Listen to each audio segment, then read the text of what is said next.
pourquoi les robots et de manière particulière, pourquoi l'intelligence artificielle?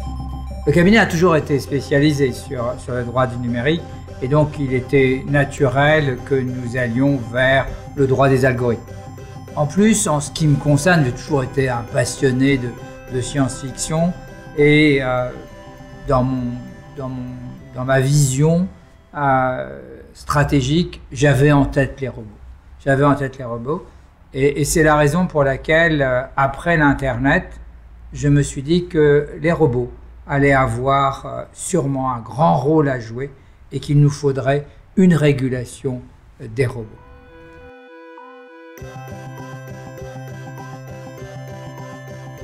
Les robots, tels que je les ai anticipés et qui m'a permis de proposer la personne robot, disposent d'une liberté extrêmement importante qui s'exprime à la fois par une liberté d'autonomie physique et par une liberté d'autonomie décisionnelle.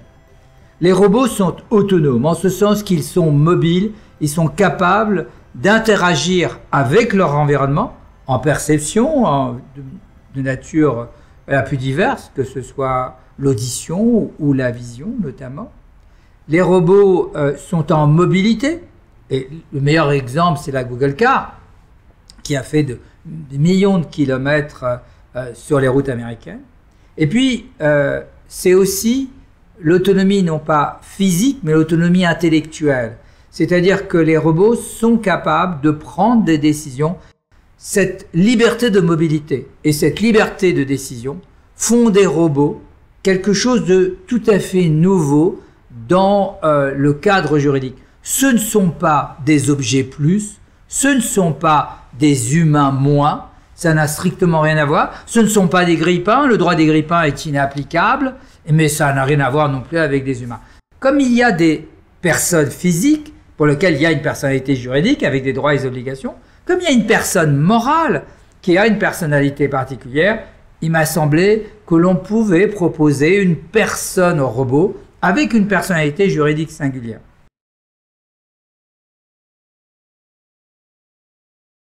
Je pense que nous allons vers un nouveau monde. Il y a eu l'informatique, l'Internet et maintenant il y a les robots. Nous entrons dans un nouveau monde. Il y a une vraie rupture technologique et donc juridique. De quoi avons-nous besoin?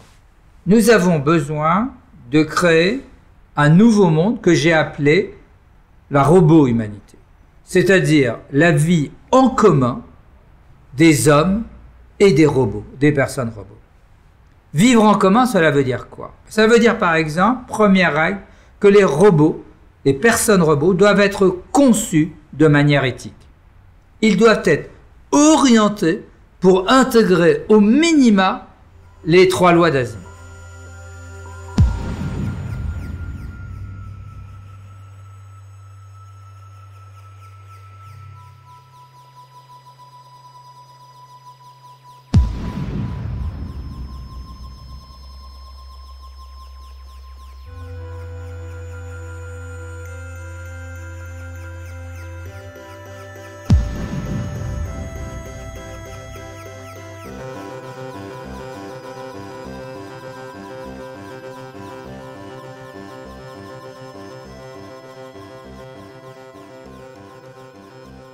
Donc, la personne robot, dans ce monde que va devenir la robo-humanité, n'a pas besoin du concept de conscience. Il ne nous sert à rien. Les robots, personnes robots, disposent d'une forme primitive de pensée, avec aujourd'hui l'utilisation d'une intelligence artificielle faible. Cette intelligence va grandir, grandir, grandir. Pourquoi? Parce que le jour où on va fusionner un programme comme celui de DeepMind sur AlphaGo avec le programme Watson qui a montré toutes ses capacités à s'orienter notamment vers le monde médical, le monde bancaire, le monde des assurances et pourquoi pas le monde juridique, lorsque ces intelligences faibles vont être réunies, on aura une intelligence de manière très importante. Certains, effectivement, parlent de conscience des robots par leur qualité qu'ils auraient à prendre la notion de soi. En ce qui me concerne, pour la régulation juridique et pour la personne robot, ce concept est totalement inutile.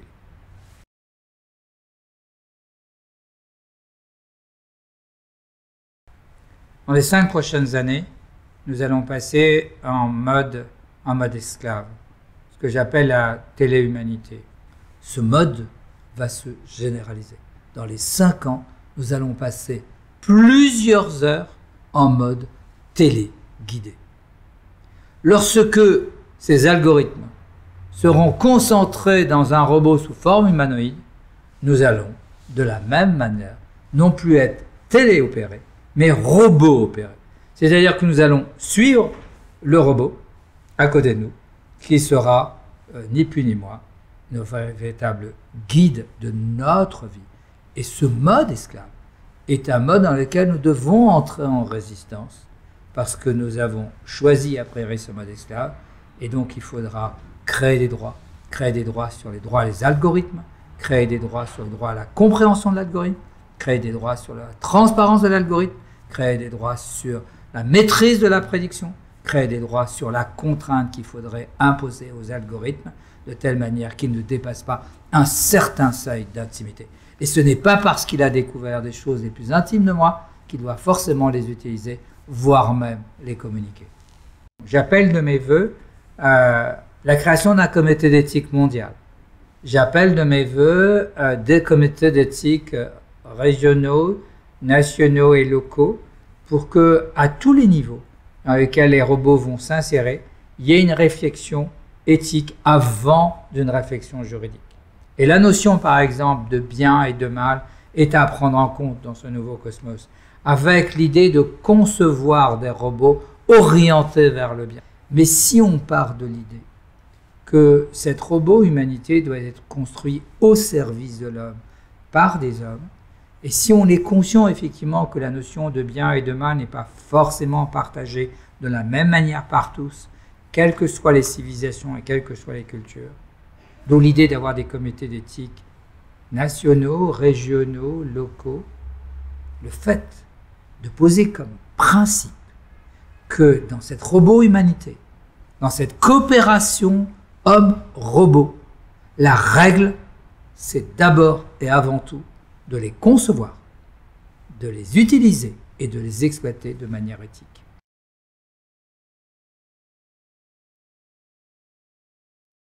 Deux catégories de robots, les drones et les voitures autonomes.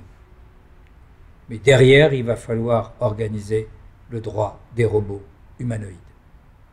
Ils ont encore une influence encore plus grande que les voitures autonomes d'un côté et les drones de l'autre. La question qui est posée dans la voiture autonome, c'est qui est responsable? Qui est responsable en cas d'accident? Est-ce que c'est la personne qui a donné instruction au robot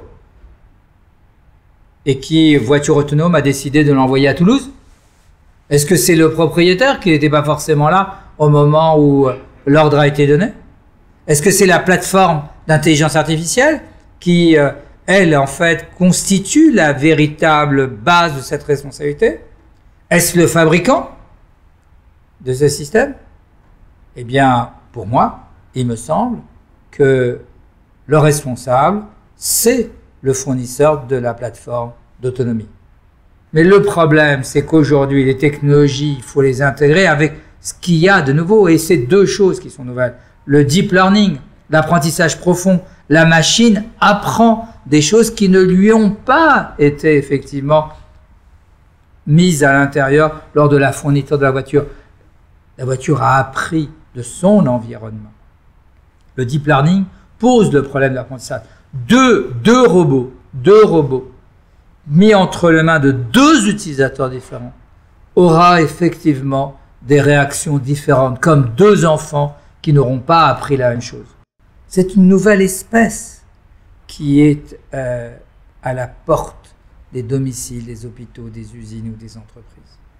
Et cette espèce, on doit la concevoir avec ce qui se fait de mieux dans le domaine de la régulation de l'humanité, c'est-à-dire dignité, liberté et sécurité.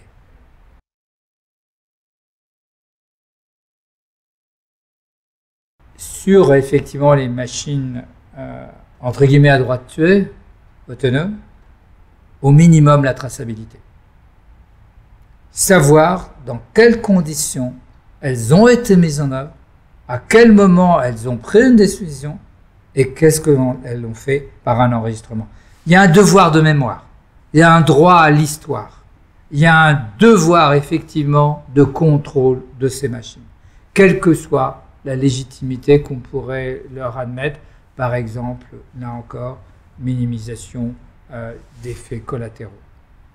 Traçabilité et responsabilité me paraissent les éléments à mettre en place pour ce type de robot, parce que même s'il y a une guerre, il y a quand même des conventions sur la guerre. Il y a une certaine barbarie qui va exister avec les robots. Il y a des dangers avec les robots. Moi, ce que je vois, ces dangers, c'est effectivement l'arrivée de robots barbares. J'appelle robots barbares des robots, que ce soit logiciels ou physiques, qui ont été conçus pour effectivement réaliser des opérations qui sont contraires à l'ordre public, aux bonnes mœurs, contraires à l'éthique, contraires à une certaine notion de l'humanité. Donc il y a un enjeu de civilisation pour le monde 4.0, le monde des hommes et des robots en coopération.